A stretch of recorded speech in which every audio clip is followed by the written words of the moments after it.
કેટલી ડુંગળી છે આ ભાઈ 20 થી 30 કિલો જેટલી ડુંગળી છે ને સવારમાં 7 વાગ્યાના વહી જતા શકો છો કેટલી ડુંગળી અમે હારી કરી નાખી છે ને લગભગ આ ડુંગળી છે ને 25 થી 30 કિલો જેટલી ડુંગળી હશે કે જમવાનું બનશે કે હવે ગળું દુખવા મળ્યું. નમસ્તે મિત્રો, જય માતાજી, જય સિયારામ. કેમ છો બધા મજામાં? આજે ભાઈ રવિવારની રજા હતી ને તમને જગ્યા કીધું કે તમારે ભાઈ ડુંગળી જોતી હોય તો લઈ જાઓ, કારણ કે એ લોકોને છે ને ડુંગળીનો કંઈ ભાવ આવે એમ નહોતો અને ખેડૂતને ભાઈ ભારે નુકસાન ગયું હતું. એ કે આપણે કે બધાને આપી દઈએ એમ. તમે ભાઈ છે ને સવારમાં ડુંગળી ખેંચી આવે છે. જો આ ઢગલો છે ને આ મમ્મી જો સવારમાં 7 વાગે ડુંગળી ખેંચવા ગઈ હતી લગભગ આ ડુંગળી એમ કહેવાય ને કે 20 કિલો જેટલી. કેટલી ડુંગળી છે આ ભાઈ? 20 થી 30 કિલો જેટલી ડુંગળી હશે ને સવારમાં 7 વાગ્યાના વહી જતા તગારે અત્યારે કહેવાય ને કે વાઢવાનું કે ડુંગળી વાઢવાનું કામ શરૂ છે. જો એક તગાર વહેલું છે લગભગ આ 65 કિલો ડુંગળી હશે. મારે છોકરા જો બેઠા છે ઉરુસી મમ્મીનું કામ ભાઈ પરફેક્ટ કામ છે ડુંગળી વાઢવામાં ખેંચવામાં. ને હું તો ભાઈ સવારમાં 7 વાગે ગયો પણ આમ કહેવાય ને કે થોડી વાઢી હતી. પછી મને થાક લાગી ગયો, પરસેવો વળી ગયો. પછી મેં કીધું ભાઈ મારું કામ નહીં.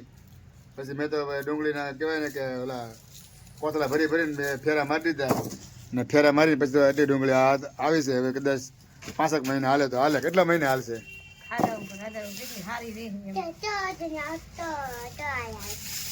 6 મહિને હાલે એમ કહે છે ને. ભાઈ અમારે જો ફૂટી લઈ આવ્યા છે, જલસો છે ભાઈને અમારે.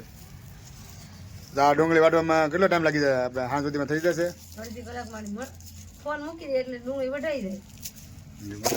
ફોન મૂકો ને વાટવાનું ચાલુ કરી દો એટલે વટાઈ જાય. પણ હું વિડીયો બનાવીને ખબર નહીં પછી બોલો.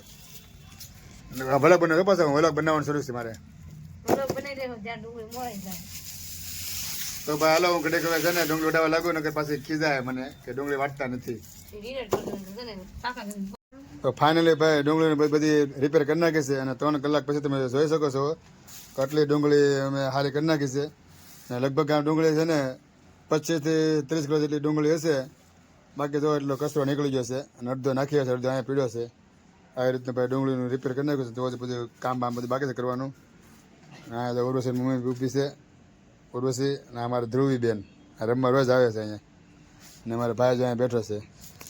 તો ભાઈ એમ કહેવાય ને કે 2 કલાકની મહેનત કરી અને પછી એટલી ડુંગળી અમે રિપેર કરી નાખી છે. ને સવારમાં અમે ડુંગળી વીણવા વહી ગયા હતા, કારણ કે છે ને ખેડૂતને ભાઈ બહુ નુકસાન થયું હતું. એટલે ભાઈ ડુંગળી કંઈ ભાવ આવે એમ હતો નહીં. પછી એને એમ કીધું કે ભાઈ જેને જો ડુંગળી જોતી હોય લઈ જાઓ, તમે ખેંચી જેટલી તમે ખેંચી શકો એટલી ડુંગળી તમારી. તમે બધી ડુંગળી લઈને વી આવ્યા છીએ. જુઓ તમે, અમારે જેમ ઘણા બધા ડુંગળી ખેંચવા આવ્યા હતા અને બધા એમ કહેવાય ને કે ખાવા પૂરતી ડુંગળી બધાએ લીધી છે. એટલે આપ તમે કહીએ ને કે આપણે ભાઈ ખેડૂતને આ વખતે નુકસાન બહુ ભારે થઈ ગયેલું છે અને જેના કારણે ડુંગળીનો ભાવ કાંઈ આવે એમ હતો નહીં.